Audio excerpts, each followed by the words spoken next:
There she is, the 1/18 scale Mh6 little bird from BBI conversion from the Scale Master.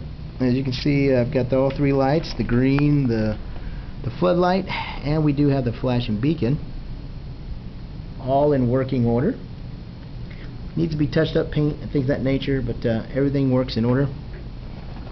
And we'll do a little mini engine run up just so you all can know that she's be ready to fly tomorrow. We'll do a little test flight tomorrow morning.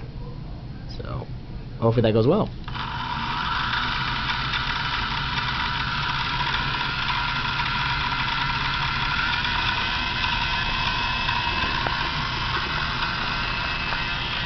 She will be ready to fly tomorrow morning.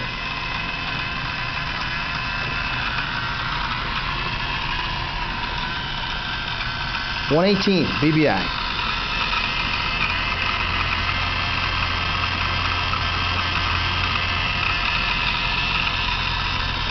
That's all she wrote.